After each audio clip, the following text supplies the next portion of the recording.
एक बहुत सुंदर चीज सुनाता हूं आपको, रविंद्रनाथ टैगोर की लिखी हुई है।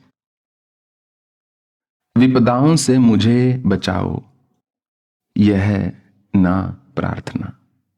विपदाओं का मुझे ना होवे भय। दुख से दुखे हृदय को चाहे ना दो सांत्वना। दुखों जिसमें कर पाऊं जय।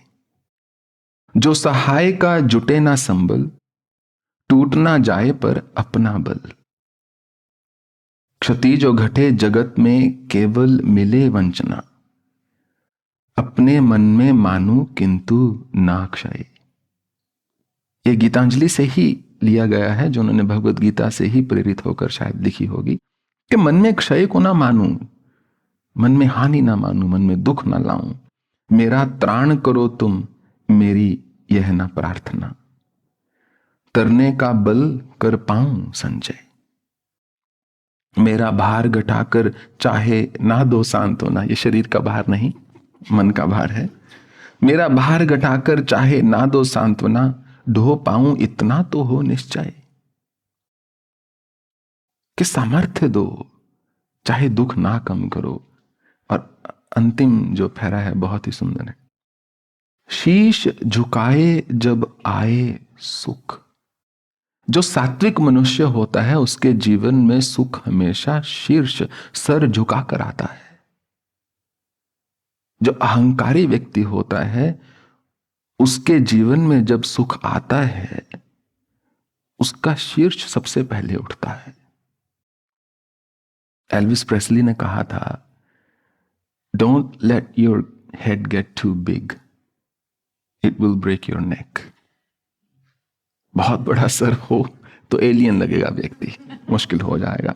तो टैगोर ने कहा, शीश झुकाए जब आए सुख, पहचान लूं मैं उसमें तुम्हारा मुख। हे ईश्वर, उस समय मैं देख लूं कि अरे ये आप ही हो। शीश झुकाए जब आए सुख, पहचान लूं मैं तुम्हारा मुख। निखिल धरा जिस दिन दुख निशी में करे वंचना। निखिल धरा जिस दिन दुख निशी में करे वंचना। तुम पर करूं ना मैं कोई संशय। जिस दिन मैं प्रकाश से भी वंचित रह जाऊं, अंधकार में भी डूब जाऊं, जीवन मेरा दुखों से ग्रसित भी हो जाए, तब भी मैं तुम पर कभी संशय ना करूं। यही समस्त वेदों का आधार है कि हमको आत्मवान होना है, हमको अपने सामर्थ्य को जुटाना है, ना कि ईश्वर के सामने भिखारी बनना है कि मेरे दुख खत्म कर दो, मेरे जिंदगी में से क्लेश खत्म कर दो इत्यादि।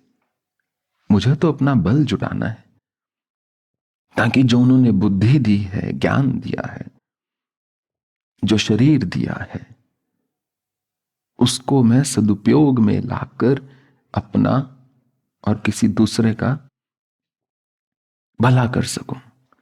कहीं ना कहीं श्री कृष्ण ने देखा कि यदि कौरवों के पास रह गया भारतवर्ष, तो जो इतने मनमाने होते हैं वो देश नहीं चला सकते।